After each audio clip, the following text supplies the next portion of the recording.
Yo, what's up, everyone? Kyrios here, and Cobalt is seems to be the hot topic. Is she buffed? Is she nerfed? Is she balanced? Is she a combination of all three? I think she kind of is. So this is going to be should you pull for Cobalt, kind of a theory craft. We'll have a full gameplay deep dive once we get our hands on her. So without further ado, if you guys can't hit that like and subscribe, check out the Tower Fantasy playlist, and let's get started. All right, guys, before we get started and we talk about kind of her stats, the differences, and all that goodness, I do want to give you my two biggest tips. Big tip. Number one, I always start these videos with, if she is your waifu and that's the character you have always wanted to pull, just go ahead and pull her. Go ahead and maybe don't go all in on pulling Cobalt, but you can go ahead and pull her, and then you can have it so when she goes to the general banner, you can get as many as you want, which would be great. And then for the second big tip, we are on an acceleration. So I warn you, if you are a fire main, to be very, very, very careful. Because if we're on acceleration and for some reason we get Vera right after Cobalt's about to be done, we may have Ruby as our first banner. And Ruby is just amazing at 0 stars. And we'll have a full review of her. But if you're trying to build a fire team especially, Ruby is going to be a little bit higher on the list as of right now. But we don't know what changes we're going to see for Ruby. So I might eat my words in about 2 weeks. So take that into consideration. But what I mean by this is wait till the end of the Cobalt banner to see what the next banner is, to see if you have enough time to get both or to get more currency.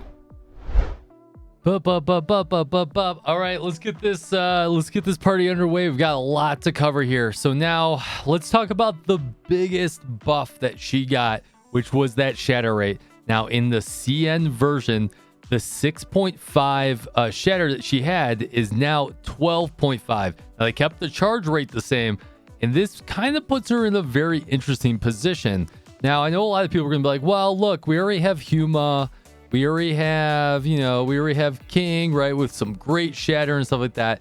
But what she does do that a little bit different than what the other characters do is that she's going to give you more crit. So if you can see here, if you're building a fire team, and what I think they're trying to do, and we'll talk a little bit more about this in just a bit, is I think they're trying to make triple fire viable. Like in the CN version, there's triple frost and there's triple volt, where you don't always need Lin Yi, but right now the best fire comps are with Lin Yi. So what I do like about this is that you get attack and crit. So you might be able to get 3 weapons that have attack and crit, which would just make getting crit cap even easier than before. All right, briefly just talking about the Simulacron real quick, is that we have a regular skin right here, which I do absolutely love. And once again, if she's waifu, for obvious reasons, go ahead and pull on her. Obviously, no matter what I say. Her 3-star skin I really do like, but I do like her glasses a lot. I do really like her glasses. And then I'm going to flash up on screen her additional 3rd skin, which is potentially something you can get for free. We'll have more details on that later as we start to make our way into Vera and some of those events. Now, her awakenings, I'm not the biggest fan of her awakenings. Now, I still think Samir is probably your better go-to here, or something like Ruby might be a lot better. I'm not a big fan of her awakening with her discharge scale restores a random amount of weapon charge. Kind of cool, kind of not cool. If it was just 180 points all the time, that actually might be pretty cool, where you can swap in, maybe put Echo matrices on her, stack that all together, and just swap right back to another fire, and it'd be easy peasy lemon squeezy.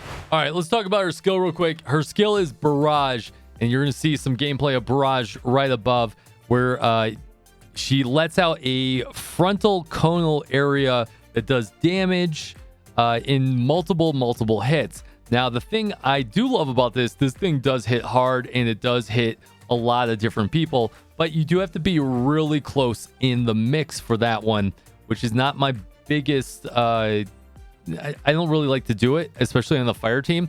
And the other thing I really don't enjoy is the 60-second cooldown. That is insanely brutal.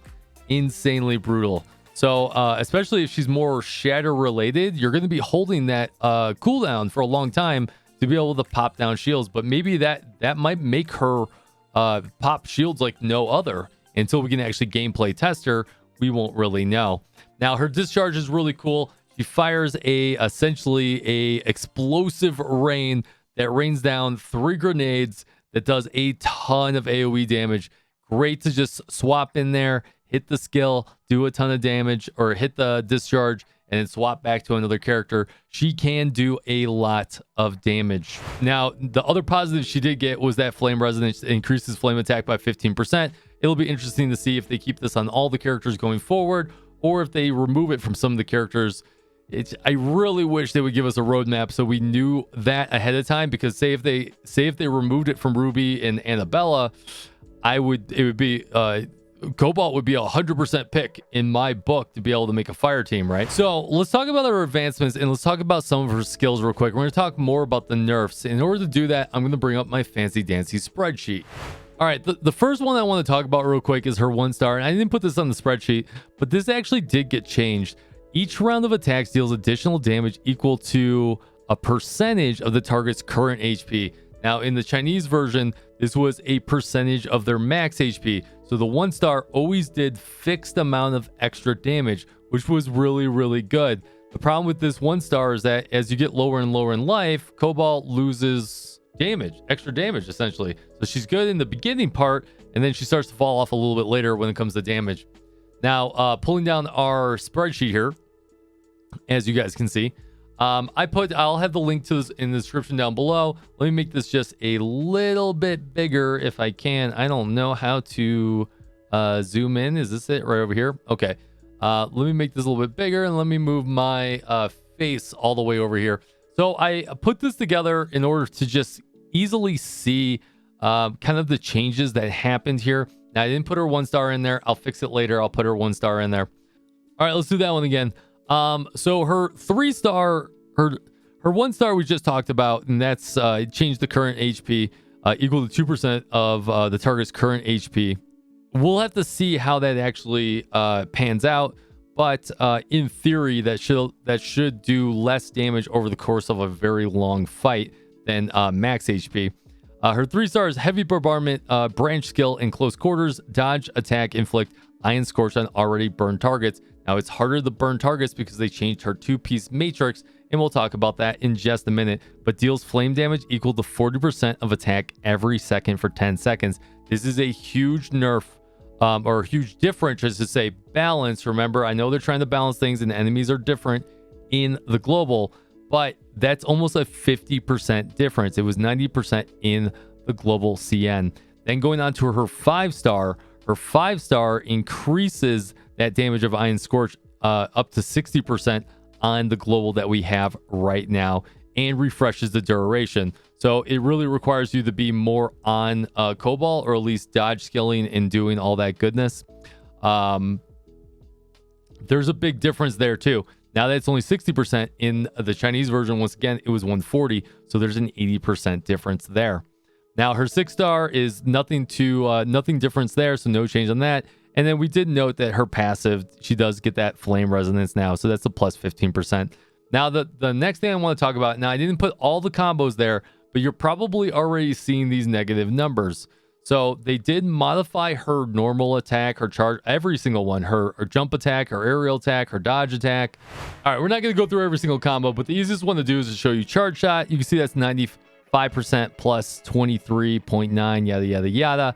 Well, if we kind of put that together right here in the hold attack, which you can see that 95%, 23%, because that's Cobalt Global. You can see in the CN, it was 100%, 0.2, and then 25%. So you can see that differential of about 4.7%. So all her skills and her attacks across the board got roughly anywhere between a 4.5 percentage modification downwards to close to about a 5%. And that's pretty typical across the board for every single one that she has on here.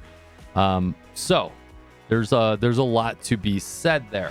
Now, quickly, I want to talk about her matrix set before you pull. Now, they did heavily change her matrix set, and this is kind of a buff and a nerf at the same time. So what they did is they made her 2-piece essentially better and worse. So they increased damage by debuffed targets by 14, 16, 20%, And the 4 pieces restores a dodge every 3 dodges, and dodge skills inflict burn upwards of 24% every 0.5 seconds for 4 seconds.